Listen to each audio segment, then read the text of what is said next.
Hey everybody, Mezzo here solo tonight. Van has let me free and I am going to cause chaos now. I like to try to keep it relatively orderly when it's just me. Anyway, I hope you're all well. Good to see you all. 007 Elmore, I'm glad that you got to get a saber from GalaxyCon in San Jose. That's very exciting.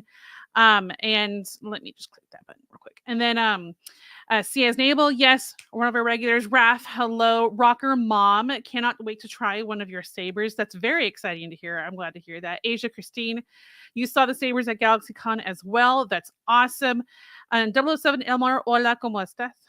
Jeremiah Kligman, hello. Gosh, so many people. Indigo Phillips, you're looking forward to buying one of them. That's awesome. You can check them out at kybercave.com. Maricela Hernandez, I really enjoyed meeting you guys at GalaxyCon today. Yes, Van was at GalaxyCon. Ashton Acosta person, hello. Zachary Lake, well, lots of people coming in. Welcome. If you don't know me, hello, baby mama. I am Mezzo. I am Van's co-host on the show. I am director, producer, editor on Saber Rattle and some other stuff that we do on the show and the channel. I do all of the merch. So if you want to check out kcpmerch.com, that's the YouTube channel's merch page. We have a lot of good stuff there. Ashton says, the lightsabers at GalaxyCon blew my mind. I was a Tengen Usui guy. I wasn't there, unfortunately, but I bet that was really cool. Van was so friendly and informative at his booth at GalaxyCon. That's great to hear. Van is very knowledgeable, very good at what he does with the sabers. I have two of my own that they're right over here, but one's there. And one's kind of fallen over actually onto the bed. I actually have my own on the channel called Mez. So if you look up kyriecave.com and you look at one called Mez, that's the one that's named after me. We actually have a few named after some of our hosts. And hello, Sophie from Lathrop, Matthew Arguello. I don't want to say that wrong, so I apologize if I am. Lightsabers GalaxyCon were so cool. I'm glad to hear that. The animator was, he was so friendly. Hello, Matt. How are you, Matt? There is one of our patrons for our patreon.com. As you can see, there's a marquee scrolling below me. Patreon.com/KyberK Productions. You can support our YouTube channel for as little as $1 a month. If you support in the top 2 tiers for 3 or more months, you actually get put into a drawing for May 4th special sabers. There's even custom ones that you can have done. You bought a saber at Powerhouse back in May. That's great, Zachary. I am very happy to hear that. Let me go ahead and go over what we call the nerdy news. Which you guys know is a standard that we have on our show. So on our nerdy news, the first thing is Senua's Saga Hellblade 2 review. Now, if you don't know this game, the first one, Senua's Senua Hellblade. Gosh, I can't even say it right. Senua Saga Hellblade 1, the first one, Senua's Sacrifice. This game I played when I was streaming regularly on Twitch, and I can't right now due to my internet during the week not being good enough to stream. Good to see you, Mr. S. Hello, Joel. So on the first game was created from the point this character has psychosis, and it's an artistic representation of someone with it. And in this sequel, she is dealing with being tortured by her father and the murder of her lover Dillian, if I remember his name correctly. It's been a few years since I played the original, but it's very good. Excuse me. And I'm going to put the link for that is the wrong one, but I'll put both in. The second link I just put in is for the article about it and the review. I think it's very interesting and informative. So if you guys would like to check that out, that would be spectacular. The next one is D23 in 2024, all the Star Wars news from D23, the Ultimate Disney Fan Event. I have some of the news for you to share if you did not get to watch it or hear any of it or read about it. So the new Mandalorian element heading to the Millennium Falcon Smuggler's Run, okay, a playable update that will bring Din Djarin and Grogu to the interactive ride at Disney Parks and Star Wars Galaxy's Edge. So Galaxy's Edge, if you don't know, is kind of like the Star Wars world in the Disney theme parks. This is a new interactive element that will have Din Djarin and Grogu there. News on the big screen. Van says, love you, Kyber K fam. See you next week. Thanks for all the new fans tuning in tonight. Yeah, and you all will know why after I do this quick news report. News on the big screen adventure for The Mandalorian and Grogu, the first trailer of Skeleton Crew. During Disney Studio Showcase, Skeleton Crew star Jude Law, who, if you don't know, he's been in many, many movies, who plays the enigmatic Jod Nawud, introduced the world's first look at the footage from the forthcoming series created by Spider-Man Homecoming director John Watts and writer Christopher Ford. If you would like to see the trailer, it is in the article that I posted in the chat. If you're watching this as an upload, it's actually in the description below. I have the links there as well. Andor star and executive producer Diego Luna, who plays Cassian Andor, as many know, was also on hand to update fans on the second season of the acclaimed Disney Plus series. It will premiere in 2025. And for most of you who do not know, if you don't, season 2 is the last season of Andor. It was designed to be 2 seasons. It's not an ongoing show. It's supposed to lead up to where Rogue One starts. Okay. Funny, you've been Galaxy's Edge at Disneyland before. It's also where you built your first droid. That's really cool. The Mandalorian creators and executive producers Jon Favreau and Dave Filoni took to the stage to share an update on the highly anticipated upcoming Star Wars feature film Mandalorian and Grogu. Favreau and Filoni confirmed that production is underway ahead of its May 22nd, 2026 debut. So it's supposed to come out May 2026, which feels like, yes, feels so far away. Everything feels so far away, but it will be here. And during D23, a new official trailer for Lego Star Wars Rebuild the Galaxy was also revealed. That is also in the article, that I linked. So I think that will be really, really cool to see. The other thing I want to share with you guys, why do we have so many people here tonight? We have 23 online right now. We know why. It's because we have a Saber giveaway. All right. We got to over 2,100 subs now, and every 100 subscribers, we do a giveaway. And whoever wins tonight actually gets to pick a color of this collection. So you'll get to pick one. And so if you win, you need to either contact Kyber Cave on Facebook, or you can contact Kyber Cave Productions. You can email me for Kyber Cave Productions at kybercaveproductions@gmail.com. The only colors available, Nani, are the ones on the screen, okay? The rules for Saber giveaways, you cannot have one in the last 3 months.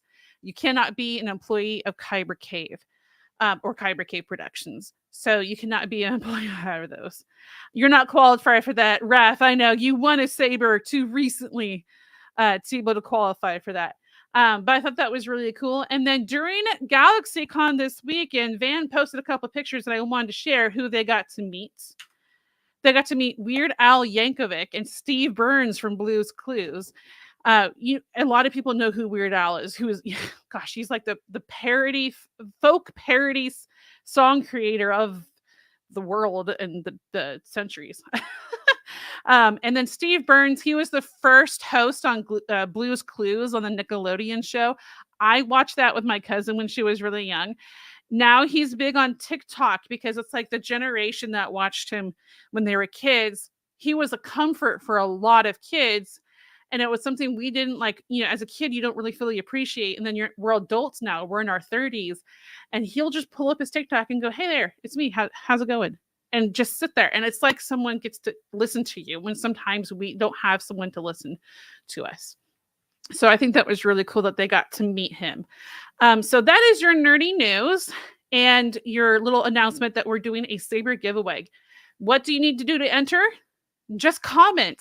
Guess what? If you've commented, you're entered. If you have a second YouTube account, you can actually enter a second time.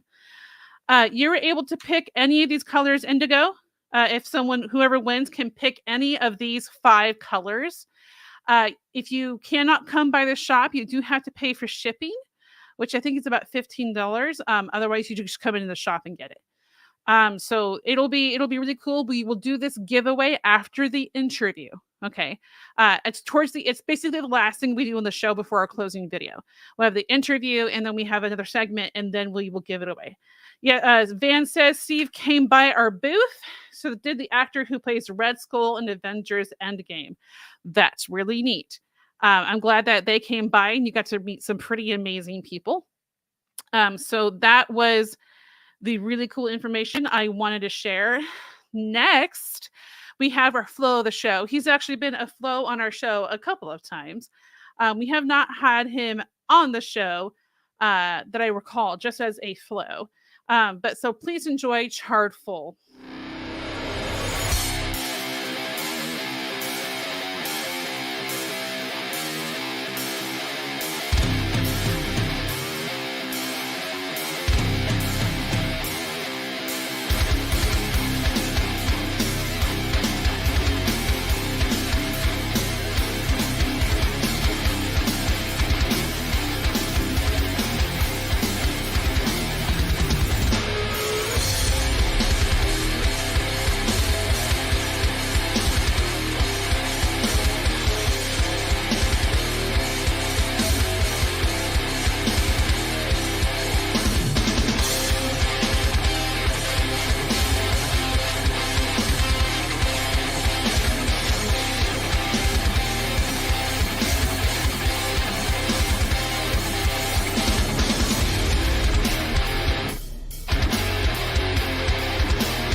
Many thanks to our producer, James Kaiser, who brings us a flow every week to feature on the channel.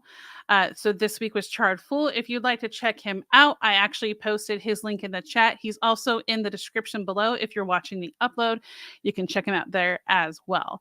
Now it is time for our guest. We've already had a little bit of a chat before the show, and he's really interesting. I love a lot of things that he has to say.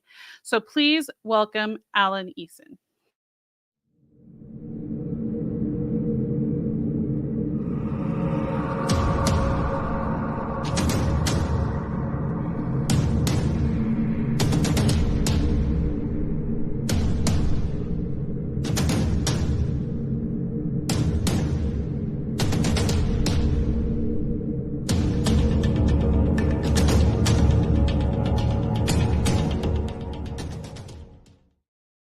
Wow, that I'm actually really enjoying the music. I want to go listen to the rest of it now. For you guys who don't know, that is actually one of Alan's songs.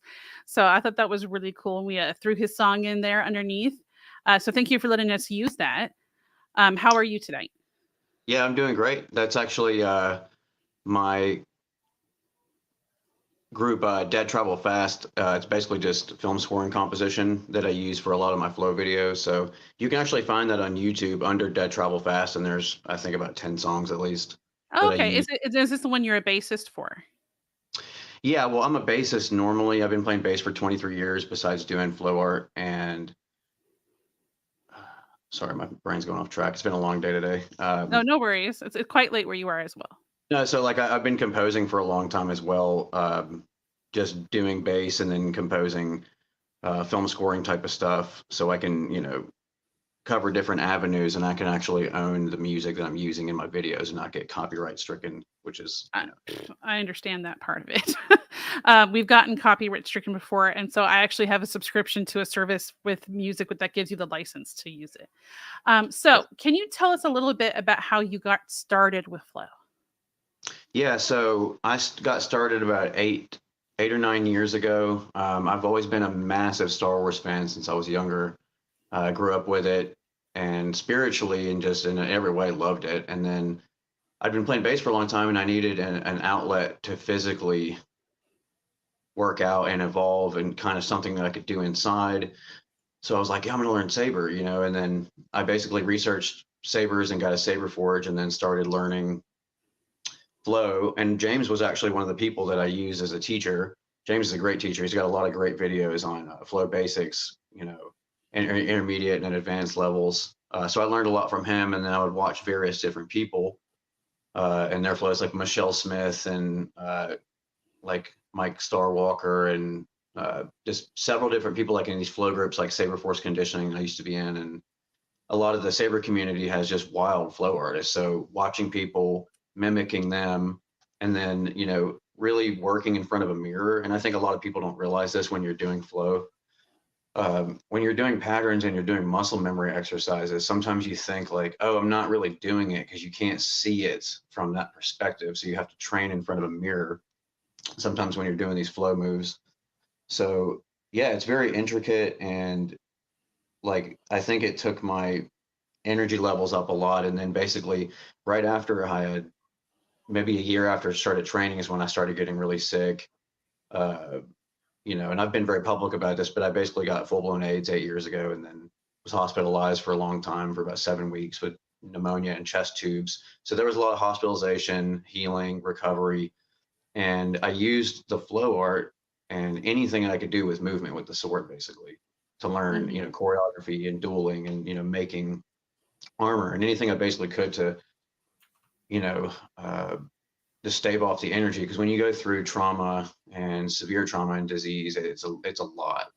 I mean, it's just like Anakin and Dooku and anybody who went through like a lot of trauma.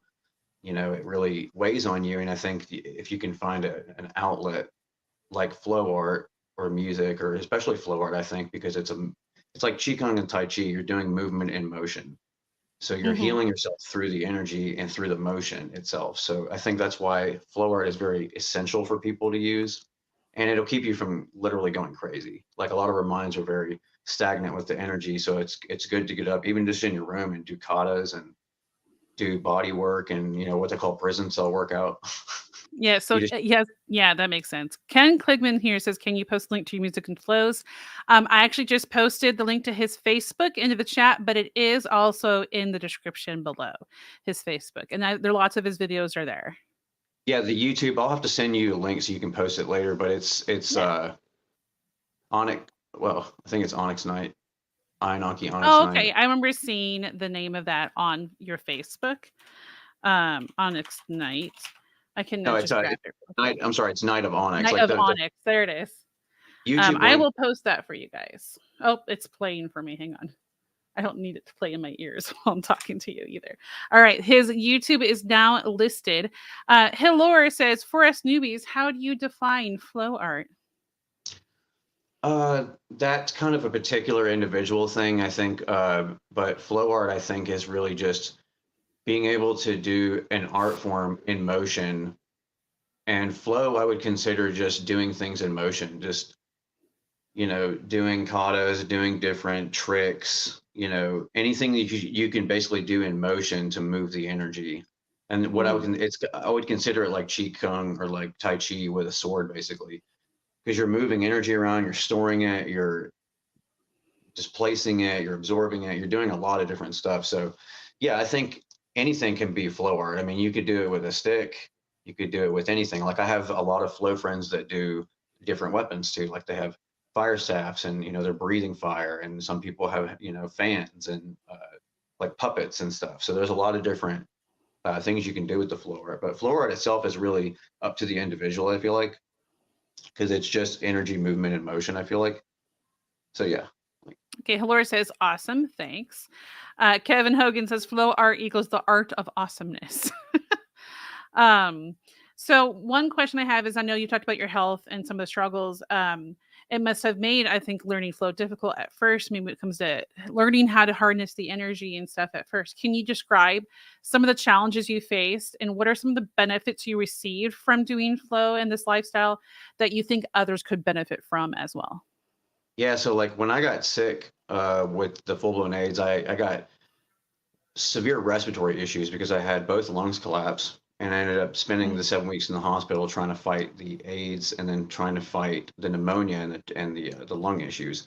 So trying to overcome, basically my lungs were glued to the chest wall and then they had to heal like that. So trying to relearn how to breathe and move is very difficult. And I think because I spent so much time in there, I had to rebuild my muscle mass, my mind, and my oxygen levels. So because it diminished my oxygen output because the lungs are glued, so they won't collapse again. So it was kind of like Anakin, Mhm. losing everything and then kind of having to redo his entire lightsaber style and the way he was doing everything because he couldn't breathe either and he had to breathe through machines and I was breathing through machines. So I always felt like, it's kind of like you're using a Sith technique almost, like you're using all that pain and the suffering and the anger, but you're using it to heal yourself actually. Yeah, Because converting the energy of yeah, that it, pain into something healing. yeah, and this is good. This goes back to the ancient Tython, in Legends, because they actually had a sect, called the Ancient Jedi, and they were doing light side and dark side together. So it's the same way with real magic here, using real magic to heal yourself. And the Force is a very real energy. It's a very real rejuvenative and libidinal force basically to heal yourself. And after all the trauma that I went through, using the flow art, I think without it, like I would have been way worse off. I mean, I probably wouldn't have survived. Um, you know, physically I would have been way worse off. I mean, I think I had to train a lot just to get back to where you can live a seemingly normal life, but you can actually excel at certain things. Like I got really into doing the flow art and the dueling, and then I started making armor and doing choreography. And that took some time off because of my health again. But recently I've been going out and doing flow more and trying to teach people a little bit, and then getting ready because I want to go to this tournament next year. Star Wars Theory, who he's one of the biggest YouTubers. He's Oh, yeah. doing a tournament next year in Vegas, I think, with Nick Gillard, who did the prequel choreography, and he's master level. He's a genius, and they're basically doing a kata and form tournament. So they're just looking for people to come out there and show their skills to get on that level. And I think so everybody can see, the people that they need to have on their teams going forward, as far as like making videos and content and stuff like that. Just who is someone we actually had as a guest at a convention a year and a half ago who has been on the show said flow art is the art of moving with mindless intention with the body or props to manipulate. Yep. And for a lot of people, that's the physical part. And then there is like a mental part that goes with it, like you were talking about converting, and you kind of using that mental power to convert your energy to heal. And Marie says, thank you for sharing your story, which is also really, really cool. Yeah, I appreciate it. So, what has been so far one of your fondest memories within this time that since you started? If you Doing can flow. think of one. Yeah. Um, I think I think telling the story really, like I love going out and telling people what I've been through and then showing them the skills that I have. And they're like, wow, you can really achieve a lot.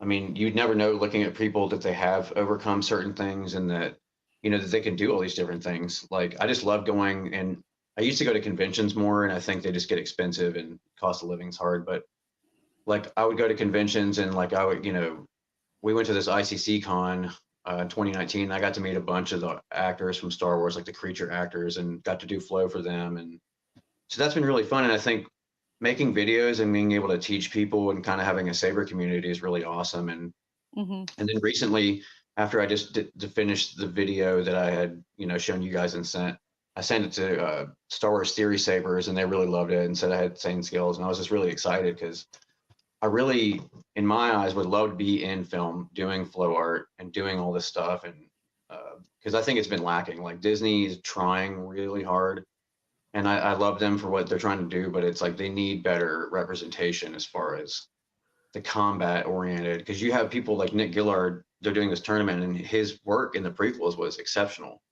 And I watch it Hmm. almost every day.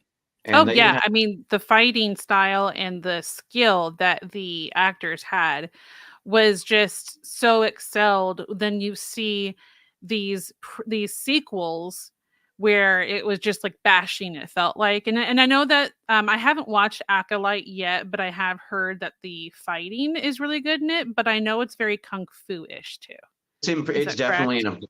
it's the best combat that they've done so far, but it's still pretty lackluster as far as the editing, like fighting behind trees, and it's like some of the editing is just really bad. The combat is better, but I remember watching their conversation recently, and they were saying how in Disney they're hiring a lot of combat martial arts experts, but they're so rigid in their forms and their learning that they're not applying a lot of like creative movement. They're just kind of doing what they know, which is great. Mhm. But you see Nick Gillard, and he was like, "Yeah, I wasn't an expert when they brought me in. He was he's a circus performer, and it comes from the flow art. It's just being creative. It's finding ways to move that you wouldn't think about. You're watching yourself in the mirror, and then you're watching yourself on video in defensive or offensive positions, and being able to angle and kind of like write like that."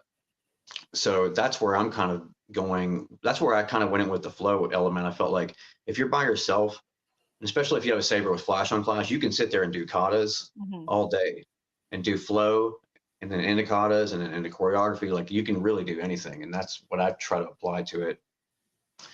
Because you can literally add any area. I mean, he was talking about, tree chopping, tennis, like or rowing, anything that you can swing, you can apply to saber movement.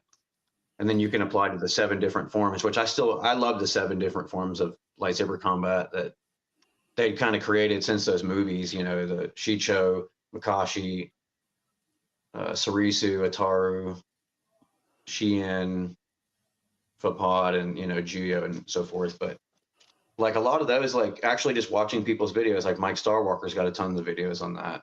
TPLA's got tons of videos on forums and just learning. So the internet is just rife with all of Yeah, this. it's literally how I learned. I know it's a completely different type of thing, but it's how I learned to edit was YouTube and watching instructional videos. It's the same kind of process if you want to learn flow sometimes.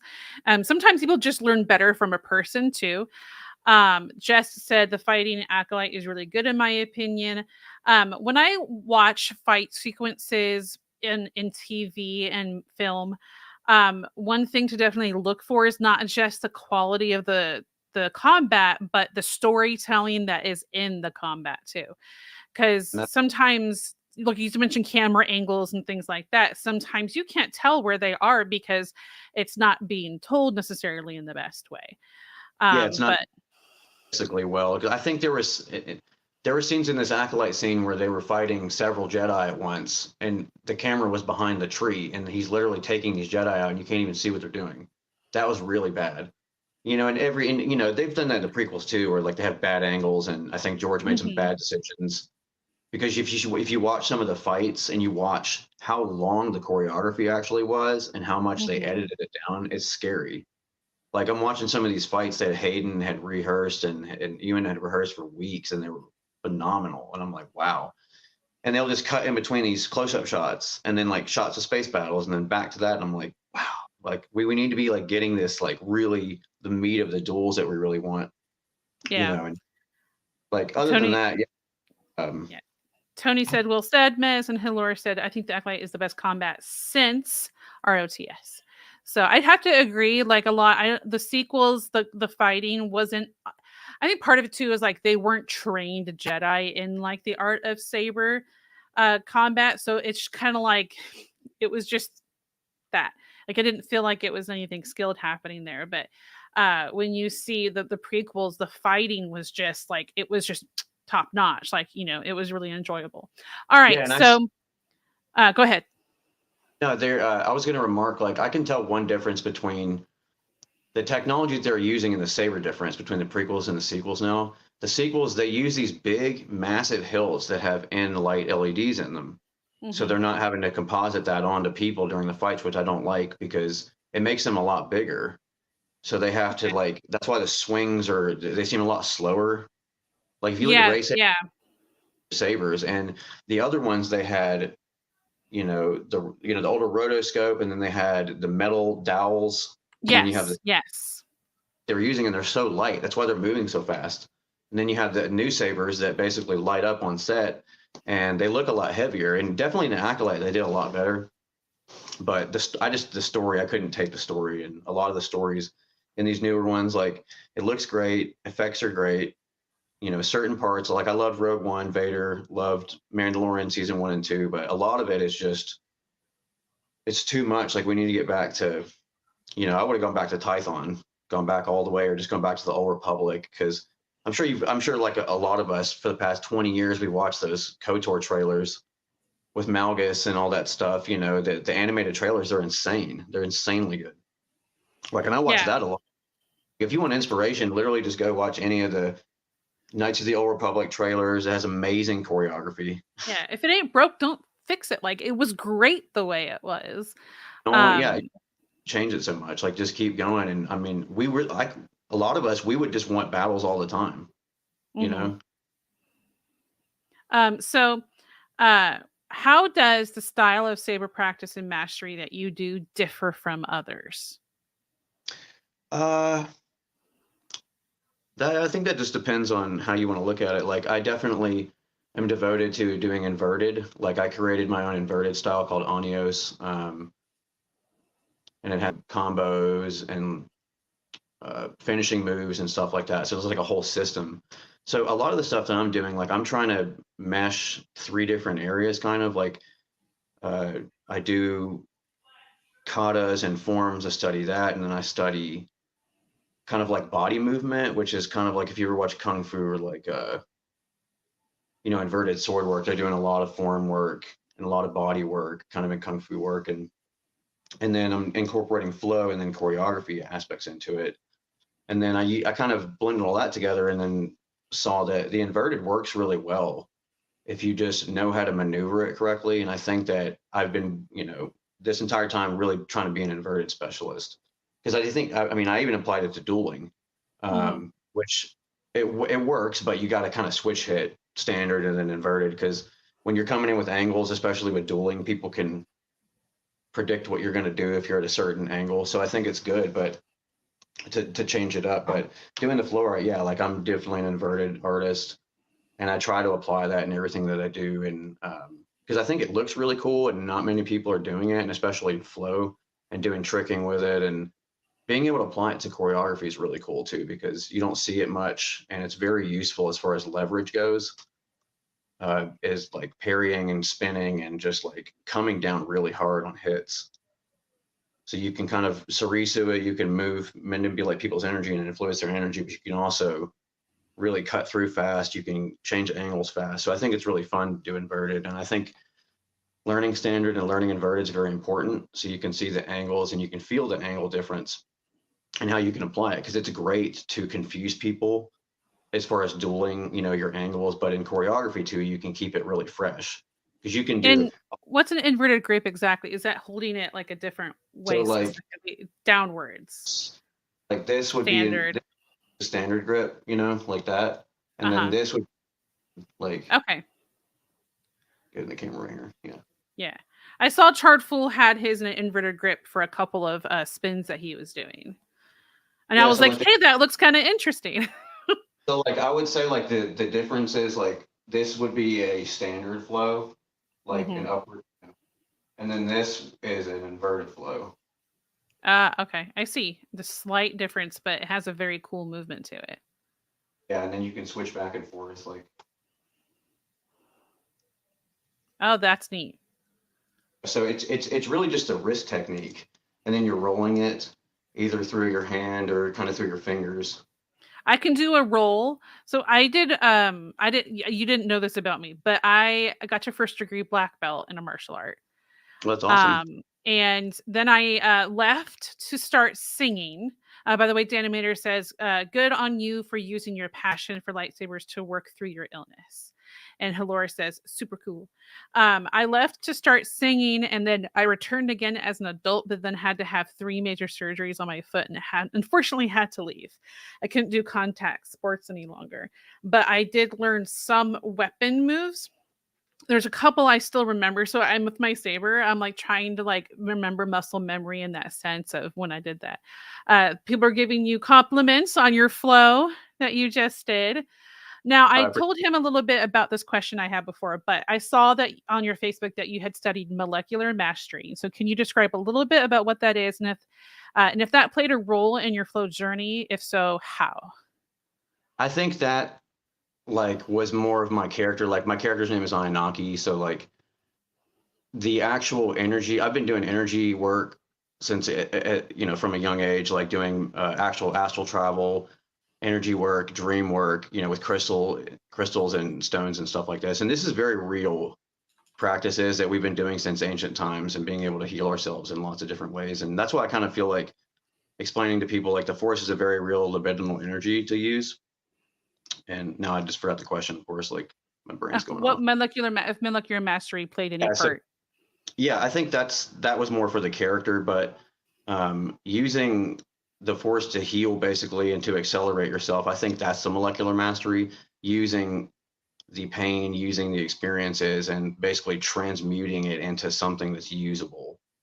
Because a lot of trauma goes unnoticed, it doesn't get used well. I think a lot of people, it weighs on people and they don't find a correct outlet for it, and it can really corrode you. And as far as if your energy starts to corrode, it really starts to break down your mental, emotional, and Mhm. physical aspects. Because if one of these bodies is out of sync, like everything's out of sync. So the molecular mastery really is a lot of different areas of my magic studies, and then using it in flow art, obviously too.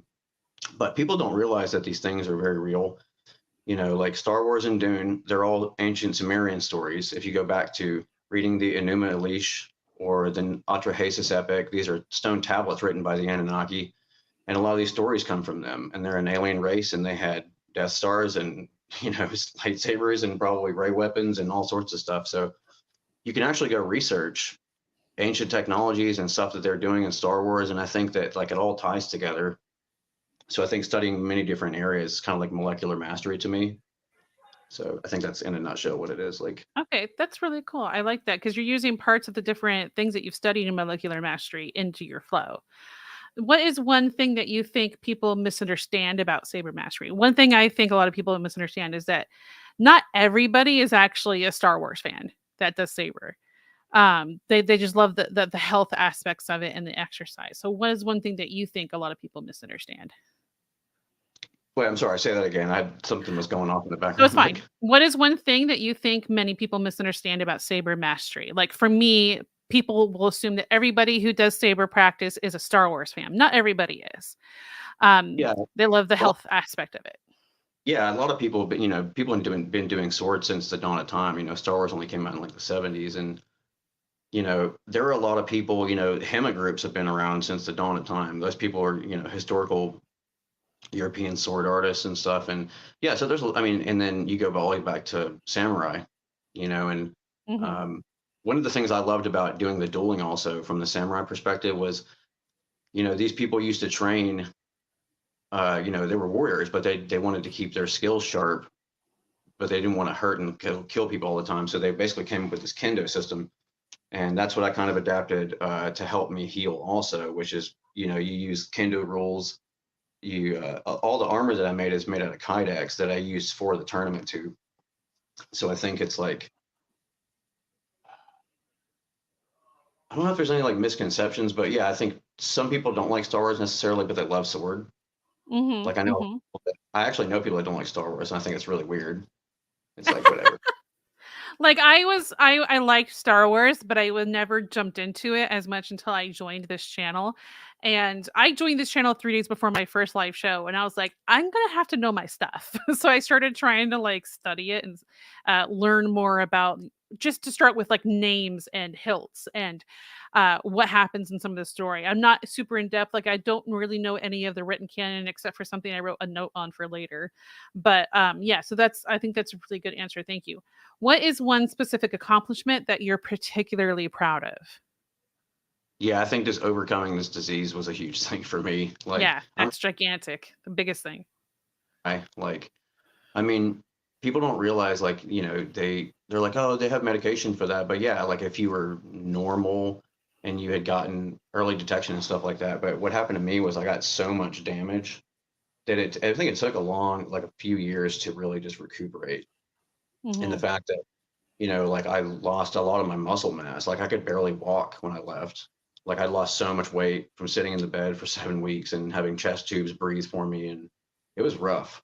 I mean, I really felt like Anakin Skywalker. So I think just overcoming that and being able to like build something and then trying to get out, and feeling accomplished, like when you go out around seasoned flow artists and even people that are in the movies that they're being impressed by your work. I think it really makes a huge difference. And then hearing feedback on shows like this where you're telling your story, and then I mean you can really overcome a lot. I mean, that was one of the worst things, you one of the worst diseases you could possibly get, and it was the worst stage of it. And rate of infection was so long. It's like always get checked, people. Like always get your blood checked because you never know. I mean, it's crazy. Yeah.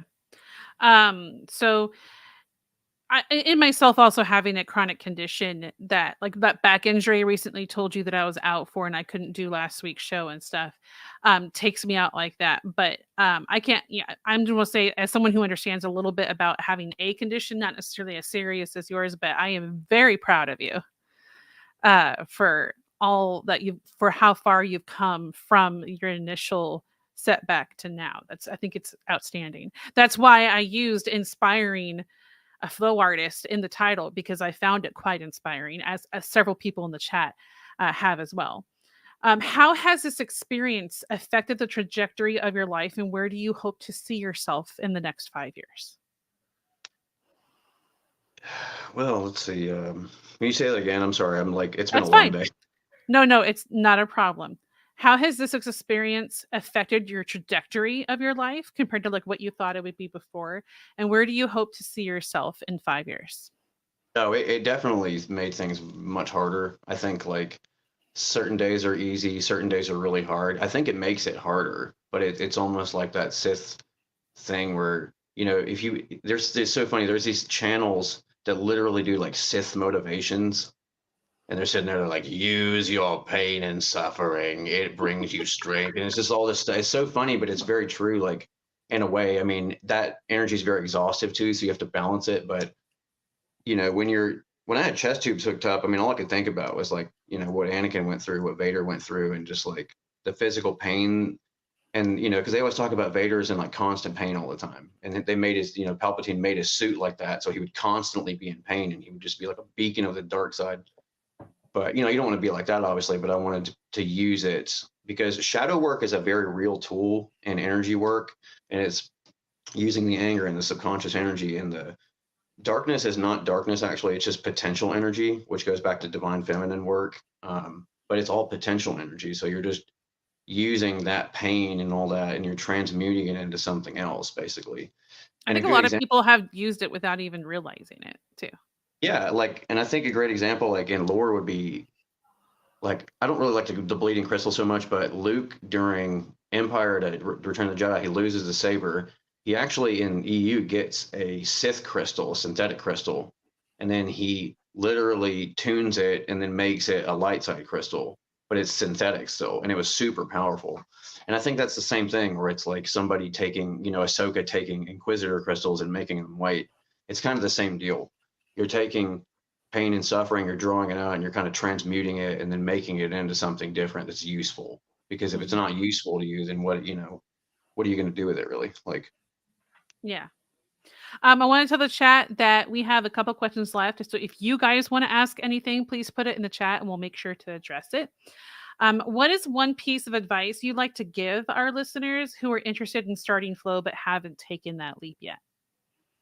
I would say just start. I mean, literally get up, get a broom handle or like anything you can, and start just doing exercises. Start katas. Like I would watch videos on Shicho, which show Mhm. basic movements. It's a lot of the basics, blocking, hits, and it shows different forms that you can do as far as like stationary forms and movements. And then there's like katas that you can do. So yeah, just watch different stuff and try it, and then Mhm. watch how people move and watch their wrists and watch their footwork. And, Yeah. I always videos down. I'll slow it down to like 0.25 and watch like every single movement. Like and there's a lot of obsession in it. I've done it for years where it's just obsessive, and you just try to learn everything you can and just do it. You got to get the motion up. And if you have a way to do it in front of a mirror, like if you have a body mirror, a mirror in your room, like watch yourself in the mirror, because then you can really tell what you're doing, or maybe a candle reflection or a TV or something. But if you can see yourself, you can see the body movement a lot better. Yeah. Because when I was learning the inverted Obiani earlier, like a few years ago, I was like, I'm not doing it. And then I watched myself in the mirror. I was like, I'm literally doing it. And for some reason, the perception of it makes you think you're not. So sometimes it's the illusion of your mind and your eyes. I like Night Vision's comment says also don't do it around breakable stuff. Yeah. One thing I want to also like give as advice for people watching who are interested. If you're like nervous about it because you're trying to do it alone or whatnot, if you check like Jedi Council of America or different places, there are going to be some saber groups that may be nearby that you could join, and they'll be very encouraging for you to try. Now, is there a question that you would wish I had asked in this interview? What would have been, and what would have your answer be? That's hard to that's hard to say. Like anything that you want to share that you weren't able to share yet. I would say saber companies. I think a lot. A good saber really goes a long way. I've tried several saber companies. Like Saber Forge has always been my company. Mm-hmm. I'm branching out to different areas because I'm seeing, like I'm really into Star Wars theory sabers right now. Like the presentations that I'm seeing from Mike Starwalker and from himself, like these are NeoPixel blades, and then have the in-help LED, and they're so durable. I mean, they're literally driving over them and smashing them into doors, and they're not denting or doing anything but damaging the other objects. And they If I seem to actually be super recall correctly, Star Wars Theory has the same distributor, uses the same distributor as Kyber Cave. awesome. Yeah. Yeah, I love it. I just love the designs and stuff too. Like Saberforge has amazing designs, Mm-hmm. and I've I've used seen Saber Forge before. like this is my Epoch. This is a 2015 Epoch. I love the saber. It's got the vents on the front. That's cool. Yeah, so the light shines through it there. Yeah, it shines through, so you can put a little plate right here, and during a duel, you can just open it up in someone's face. Ashton here has a question. Says, Alan, love the story in your journey, bro. Keep it up. I want to ask, are you Sith, Jedi, or neither? I do Gray Jedi, which is like the ancient Jedi on Tython, because really there is no. I mean, there are both sides, but if you stay in the middle, like I think really the Jedi and Sith are both weak because they chose to be dogmatic about it, and they chose to basically they thought that their adherence to one side of the Force would give them power over the other sides, and it never ended up that way ever. And the people who Yeah, lived like in the true balance are the ones in the middle. yeah, and if you go back to Tython, they lived for thousands of years with a planet, and then they had Ashland Bogon, the dark and light moon. And when they would get out of balance, they would go to one of the moons and like basically do training and then balance themselves out. So I think the gray is a lot better to be. And people like a lot talk smack. No, it doesn't exist. It's like this stuff is all either ancient stories or it's stuff that we're molding. So I think Gray Jedi or like Ancient Jedi or what I call an Onyx Knight. I'm an Onyx Knight, so I would consider it like Onyx, but it's basically gray. Mm-hmm. All right, thank you so much. We had Matt here said be wary of light fixtures above when you're doing flow. That's a very good thing. You want this is totally random story, but when I was younger, I wanted to be like a rhythm gymnast, which is the person with like a stick and it has a ribbon at the end. And it's like all pretty looking. But it makes me think of like people would probably have done this with the saber too. I was like practicing with my own version. It was a ruler with a ribbon tied to it. And I went like this and I hit the chain of the light fixture of the fan in the room. I was like maybe 10 years old. And the chain went up into the fan and got stuck and broke the fan completely. And then like a week later, the fan fell out of the ceiling and onto the dining room table. So that was a whoops. Yeah, I mean, Indigo Phillips also has a question. Would you prefer a Sith lightsaber or a Jedi's, or maybe even if there's a specific one for a gray Jedi? it would depend on what it is. I don't like control boxes. You'll see a lot of these sabers like Luke and Vader's saber, or some of the older sabers, like they have these control boxes because they're Hmm. Graflex. As long as the saber is smooth and it's flush, I'll use whatever. Like, because you Gotcha. can use Sith sabers, but I think one of the things too that people don't talk about much either from the EU is like they actually have different crystals too. Nobody Hmm. talks about that a lot anymore. Like they have probably 20 to 30 different crystals with these lightsabers, and I think it's really interesting because they had back in the EU they had like ones that could freeze and ones that could absorb force energy and ones that could make like acid and lightning and different things. And I thought that was really cool. Then, I just wanted to bring that up. Like, Yeah, no, I appreciate it. That is really interesting. Ashton has another question. What's your opinion on yellow saber wielders? I think oh, is they're what they great. asked. Those are the Sentinels. I actually wield yellow a lot of the time because my golden armor. As you see, my Jedi powers are far beyond yours. I have See, white because I love Ahsoka. this yellow going. There you go. Yeah, the yellow sabers are great. Like, I love yellow sabers. Like, except for Rey. Like, she's not a Skywalker. I think Yeah, that yeah. Luke was drunk from his milk, and he was just envisioning all that. But yeah, yellow sabers are usually the Sentinels or the guardian, the Temple Guardians. But yellow is a Hmm. neutral. I love yellow. It's a neutral saber color, and the Jedi Watchmen. There's a lot of Jedi sects that people don't know about either. There's like the Jedi Shadows, the Jedi Watchmen, and like lots of different stuff. So I think the Sentinels and the Watchmen had yellow sabers also. So I Gotcha. definitely love. So one thing I wanted to share, like, because we talked about sabers, is my saber. I got hired by Kyber Cave to take pictures and design their box art that was being made. And this is like, as you know, my saber is always white, so that's my saber. It has also vents there as well. It's called the Mez, and I got it as a Christmas gift from Van, and I absolutely love it. It's a dark blue and it's weathered on the hilt. Cool. It's one of my favorite things like I have. But is it leather or just metal? It's metal. Here, let me grab it real quick. Yeah, like I love the metal, but like every time I'm literally every Friday almost going out to this flow event, and I'm out in the heat in the armor, so I'm like sweating all over the place. Like, yeah, that's great. Do you ever notice how much your hands slip when you're sweating all over it though? I don't do a whole lot of flow myself, but if it's hot, yes, I do realize it. Yeah, that's the one problem that like I noticed that my new saber, like if you're gonna do flow a lot, you're gonna notice that the metal when you start sweating, I mean you literally have to wipe it off because I'd it's probably just wear like a grip gloves, maybe to help with that I think issue. that's the problem is like if you use gloves, you can't really feel it. And if you're tricking and doing tossing and stuff, it's harder to Yeah. feel this. Sometimes like I need to not even think when I'm moving, and I just need my body in the force to be there, almost just like balancing it. You know what I I mean? Like, call in my head I call it Zanshin. When I did martial arts, there was it was like the art of an empty mind where it's something that you don't even have to think about. It just you naturally start doing it. And it was something it was one of the goals when I was doing martial arts that you try to reach where like you've trained so hard and your muscle memory just does it and you don't even have to think. You just your energy is pouring out and you can do without thinking. yeah, So exactly.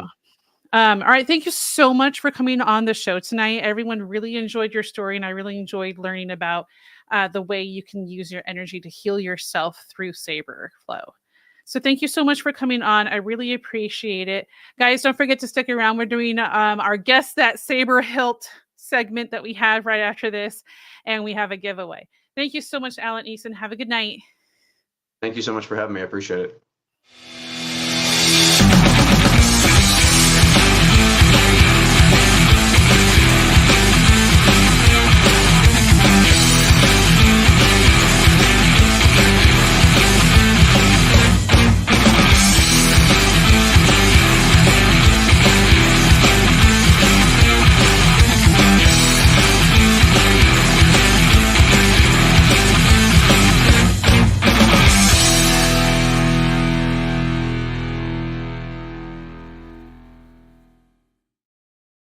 Thank you, Tony. You are too kind. Ashton said, thank you for answering your questions. Lots of thank yous to Alan in the chat for sharing his story. It was very, like, that's why I use the word inspiring. It was very, it just makes me want to pick up my saber and learn flow to help me with my body and the issues that I have. I have a connective tissue disorder, causes dislocations. I even popped out a rib this morning and now my back is sore. You just deal with it. In a way, I think a lot of people use the energy he's discussing without realizing it. I think I probably have even used that in my, when I'm trying to heal from something I've hurt myself from. It's in a way, like, for me, it's like a meditation where I'm trying to focus on my energy to help just put myself in a better state to heal better, and faster even. So, all right, moving on, guys. We have a new Saber segment called Guess That Saber. It's very fun and silly. Kevin Hogan, ribs can pop out. They definitely can be dislocated, especially when you have a connective tissue disorder that causes a defect in your collagen, causing your soft ligaments and tendons to not hold your joints in place. Is Van late again? He is stated he's not a no-show. He's driving home from GalaxyCon. So he wasn't going to be here tonight. All right, so guess that Saber. Who's ready for it right now? Well, which way am I going to put myself? Well, I'll just do that. No, that doesn't look right. That's what I wanted. So, all right. In the comments, whose Saber is this? Guess. Can you do it? I'm going to have drum roll. Wait, I have drum roll music, don't I? I do. I used it for the giveaway, so I'll use it right now, too. He's coming back from GalaxyCon. That's a clarinet. It does kind of look like a clarinet. You're right, but it is not a clarinet. It is not Luke's Saber. It looks like a flute. It is actually Darth Maul's. Yeah, it is double-sided. I'm pretty sure it's a clarinet. Okay, no, it's not. This is Darth Maul's double-sided saber. Yeah, it's Maul. Thank you, Matt. Very good. Jedi Ho's Ventress? No, it is not Obi-Wan's. I haven't done Obi-Wan's yet. I've been trying to do some that are not quite as well known as the rest. The next one is definitely not going to be super well known. All right, so I do 2 now per segment. So let's see. Can you guess whose saber this is? Yeah, it's not easy to tell if it's double-sided, but I think it gives that way too much. It gives it away too easily to say, hey, it's a double-sided saber. This one, I'll give you, this one's one-sided, okay? I'll give you that. And this person may not be well known to everybody, so I wrote a little biography, I took some information about this person, so I can tell you about this hilt and the owner. Darth Revan, no, it is not. So let me give you guys go. The answer is Celeste Morn. All right, so if you don't know who that is, she was a human female Jedi Master who served the Jedi Covenant as a Covenant shadow, an agency that considered of Jedi whose identities were erased from the Order's records. And she dedicated herself to the Covenant's cause after the loss of her home and family ties in the Great Sith War. As she fought through the obstructions to her mission, including the unexpected outbreak of the Ragul Plague on the planet Jubble, and her own doubts about Carrick, Morn fell under the possession of the Moor Talisman. In order to protect the galaxy from herself, Morn allowed Carrick to seal her in Drapa's Obelet. She would remain there in stasis until 19 BBY, when the Sith Lord Darth Vader obtained the Obelet and released her. She emerged haunted by the spirit of Carnes Moor and discovered that the Sith ruled the galaxy in the new era she found herself in. After 100 years, the nature of her bond with the Moor and the Talisman had endowed her with a long life. Moor took control of the Palayan-class Star Destroyer Iron Sun and took it into the deep core, intending to hold Mira there forever. So she still had all these intentions to hold it all in. This is a comic, Joelle. So you'd have to go look into it. I forgot to actually write down what the comic was. I apologize for that. I'll try to post it on our Facebook this week. If you don't know, Kyber Cave Productions does have their own Facebook as well. With Dark Crate finally eliminated, right, Sith Master, Morn focused on her own dilemma, the fear that the Sith spirit trapped inside her would soon dominate her completely. So she was always fighting back against it. She asked Skywalker to free her of Moor's influence, and Skywalker obliged, killing her with his lightsaber. So I think it'd be a very interesting story to learn. Feel free to look her up. I just wrote down the biography of her basic information, so you guys could know, it's not just some random person completely. So wanted to make sure you guys got to check that out. All right, guys, guess what? Guess what it's time for? We're gonna give away a saber, y'all. I'm very excited to give away a saber. Let me just get the information up on here. I gotta add share screen. All right. So if you haven't done it yet, make sure to comment because we are going to be doing this saber giveaway in just a moment. Reminder of the rules. You cannot have won the saber in the last 3 months. You'll have to pay for shipping if you are not able to come to the store, which is in Vacaville, California, inside All Funked Up Collectibles. Shipping is $15 or so, if I remember correctly. You have to contact us. If you do not contact us within a week, we will redraw for the saber. All you had to do to enter was comment in the chat. So I think a lot of people are really ready and excited to go. We have 37 entries total. So the way you can contact us is kybercaveproductions@gmail.com, kybercave@gmail.com, or you can contact either group on Facebook and Messenger. All right, who's ready? Here we go. Oh, yeah, that drum roll is not long enough. Marie Craft has won a saber. Marie, are you here? I haven't seen Marie post in chat in a few. Oh man. Yeah, guy, you had already commented, so you were in there. Marie Craft, you have won a saber. Please contact us at one of the places I mentioned before. That's very, very exciting. Yeah, there's my studio that you get to see. So that's really, really cool. Awesome. Congratulations, Marie Craft. I hope that you get to see the end of this show and you're able to contact us. I don't know, because the reason we always leave it up to you guys to contact us is because we just see usernames in our chat. We don't always know how to contact any of the people that pop up, especially on Saber giveaway nights. There's a lot of new names, and Marie Craft is one of them. I would not know how to get in touch with you, so please contact us in the next week, okay? Thank you so much, and congratulations. Now we will finish out our show, which is called Talk of the Town. If you don't know what that is, because you're new here, Talk of the Town is looking up some Star Wars themed TikToks. Yes, I have a TikTok for that reason. And I started making videos because I was like, whatever, might as well. But I have 2 TikTok Talk of the Town for you, and to thank you for our patrons. If you'd like to support us, you can go to patreon.com/KyberCaveProductions and support us for as little as $1 a month. If you support us at the top 2 tiers for 3 months or more, you are automatically qualified for the following May 4th drawing for custom sabers. And if you'd also like to check it out, we have merch at kcpmerch.com. All right, guys, have a wonderful evening. I'll catch you later. Bye.